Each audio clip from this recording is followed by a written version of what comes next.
"ஏய் நீ ரொம்ப திமிர்த்தனம் பண்ணாத, ஆடாத, அடக்கி வாசி" சொல்லுவாங்க இல்லையா? அந்த மாதிரி சில நேரங்கள்ல சில விஷயங்கள் வந்து நம்ம வேக வேகமா இருக்கக்கூடிய அவசர முடிவுகள்.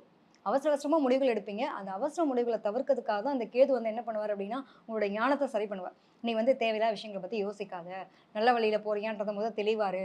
எல்லாத்தையும் அவசர முடிவுகளா எடுத்தேன்னா, நீ அதில மாட்டிப்பன்ற" மாரி, நீ ஞானக்காரர் வந்து தலையில வந்து கேத்து உட்கார்ந்துட்டு இருக்கார். ஸோ இந்த டிசம்பர் மாதத்தில பார்க்கும்போது இந்த 12ஆம் இடத்துல குரு, அடுத்து 11ஆம் இடத்துக்கு போகும்போது ஒரு லாபம் தான். எந்த விதத்துலங்க லாபம்? 2ஆம் இடத்த வந்து உங்களுக்கு சனியினுடைய பார்வை பார்க்குறது.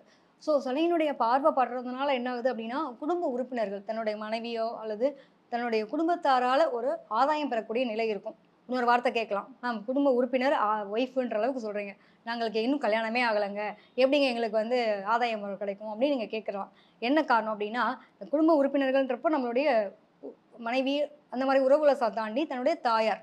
எப்பயுமே வந்து ஒரு அவசரத்துக்கு யாருங்க உதவுவா? நம்ம தாயார் தான் உதவுவாங்க. "அம்மா பணம் தேவைம்மா, கஷ்டம்மா." அப்பாவுக்கு தெரியாம கூட அம்மா சேர்த்து வச்ச பணத்த என்ன பண்ணுவாங்க? குடுத்து உதவுவாங்கல்ல.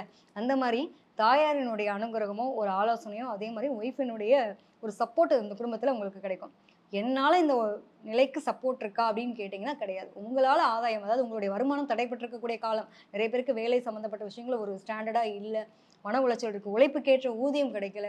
இது இந்த இடத்துல இருக்கலாமா? கிளம்பி வெளியில போயிரலாமா? நம்மளுடைய மாற்றங்கள வேற விதமா உருவாக்கலாமா? நிரந்தரம் இல்லாத ஒரு வருமானத்தில இருக்கோம். நம்மளோட நிலை என்ன ஆக போகுதுன்ற ஒரு பயமெல்லாம் இருக்கும் சில பேருக்கு. ஸோ நீங்க ரொம்ப மாற்றங்கள உருவாக்கலாம். பட் இந்த டைம் பீரியட்ல அவசர முடிவுகள் எடுக்கிறது தவிர்த்துறது நல்லது.